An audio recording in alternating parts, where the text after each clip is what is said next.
Hello my creative critters and welcome to Sketching with Sarah. I'm Sarah and today's video is the first video of a new series I'm starting going through this 500 drawing prompts book. I was so inspired by Casey Golden here on YouTube and her series doing these, and I wanted to try them too. I reached out to her and asked her if it would be okay if I could have a series on YouTube as well with the same book, and she was so super sweet and said of course, so I can't wait to get into it. I wanted to start with some rules I'm setting for myself for this book. Rule number 1, no skipping. I have to do this book in order, so I force myself to stretch my creativity enough to make the prompts interesting to me. I've done my fair share of art challenges in the past like Inktober and Mermaid, enough to know that sometimes there's just that one prompt that you get and you're really just not inspired by it at all. But part of this book to me is to stretch my imagination enough to make it something I'm excited about. Which brings me to rule number 2. I want to try and incorporate an animal of some kind in each of my drawings for these prompts because animals and learning about them always gets me excited to create. If you've seen any of my other videos, you'll know that animals and art are my two biggest passions, and I like to use this channel to share as many cool animals or as many cool facts I learn about them in a creative way, as much as I can. There is a little asterisk on this one though, and although I know animals get me inspired to draw almost every time, it can be a crutch for me sometimes, so if for some reason I get inspired enough to draw something not having to do with animals, I don't want to limit myself at all. But most likely, if I'm being honest, all these drawings will probably be animal related in some way. Rule number 3 is no looking ahead.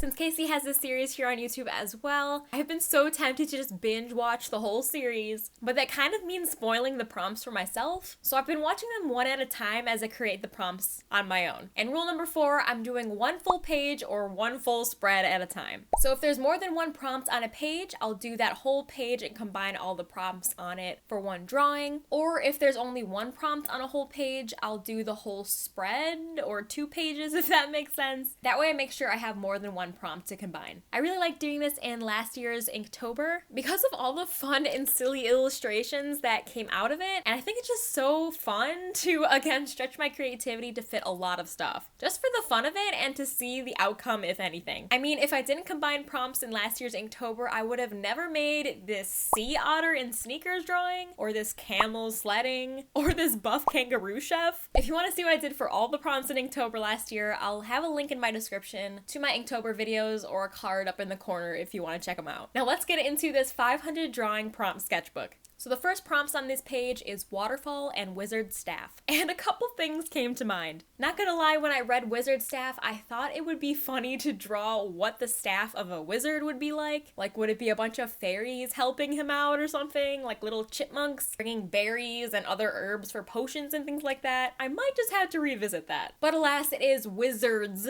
staff, not wizard staff. So I'll have to keep that idea for another time. With the waterfall prompt, I immediately thought of Animal Crossing because I've been just obsessed again recently with decorating and doing more things to my island. And I have a lot of waterfalls and waterscaping on my island, so I was thinking of using that as inspiration. Maybe having the wizard be a gypsy vanner because they have those long beards and mustaches. And when I think of a wizard, I think of long white facial hair, okay? So I was thinking, what if I had one of those horses rearing over a waterfall with a wizard hat and his staff being in the foreground or something? Then it got me thinking about another animal that has a furry mustache and a little bit of a beard, and that is the Emperor Tamarin. I love these guys so much, and I think they're so silly, and when I learned about them for the first time, I had to draw them immediately in my sketchbook.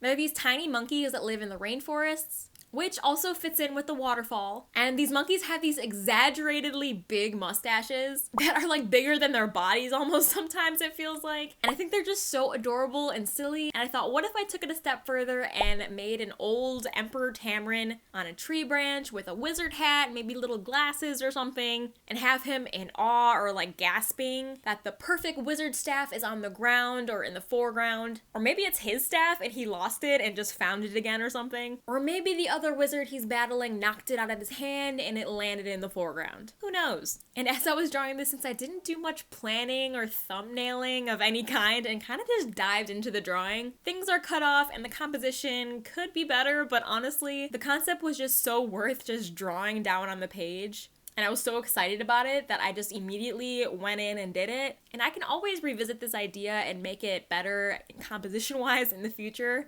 And that's the fun about art prompts to me and art challenges in general, like Inktober, for example. And Inktober is a daily drawing thing, and I personally treat it as a way to come up with concepts to flesh out more in the future and not to be so focused on creating an amazing artwork every single day, because that gets exhausting and it ruins the fun for me. Plus, I was a college student at the time, so there was even more added pressure not having to do with the Inktober prompts and doing that every day. So I'm very excited to maybe explore this idea further and maybe draw this one on a live stream on my Twitch or something in the future. After I sketched this whole thing out in my colorist pencil, I thought maybe I should introduce a little color and thought maybe just adding color in the water areas and other points of interest might be cool. Plus the blue I think would break up the piece nicely just because it's kind of scattered all over the place, if that makes sense. So I started coloring in with watercolor pencil in the blue areas and blended it out with a water brush pen, and I immediately realized this paper does not like being wet at all. Lots of crinkling happened, and I kind of expected this because the paper is pretty thin, but I figured I'd try it anyway. So I didn't want to do any more washing after I just added it in this blue to blend it out, just to spare the paper and the prompts on the other side of this page. So like I said, I want to revisit this in my sketchbook or something and maybe give it more justice and bring my vision to life a lot better. I did add a little bit of purple so the crystal would pop out more, and I think if I do end up making the final drawing in this book of the prompts for that day, I'll have to stick with colored pencil or maybe ink or other dry mediums because this paper did not like having water on it. So this is as far as I'm gonna get into this prompt for this video. And like I said, I want to revisit this concept digitally or on better paper because I think it's just so silly and funny, and I just love these little mustache monkeys. Any further exploration with this idea will probably be posted on my Instagram or other socials.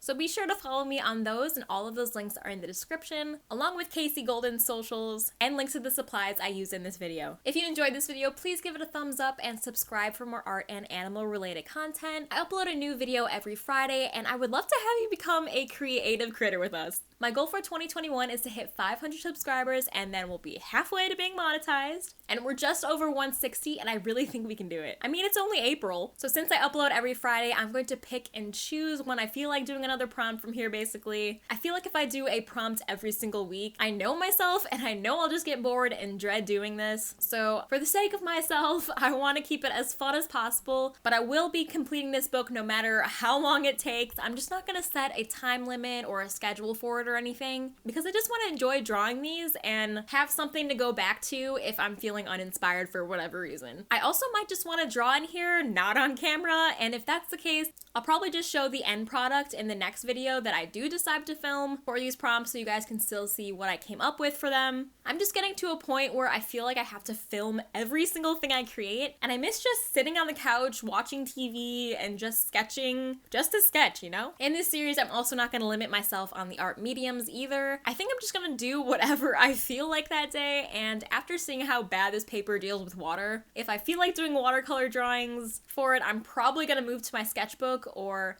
a separate paper for the final drawing. Anyway, I hope you guys enjoyed what I came up with for the first prompts of this 500 drawing prompts book, and I'm looking forward to do more of these. Thank you guys so much for watching, stay creative, and I'll see you in next Friday's video.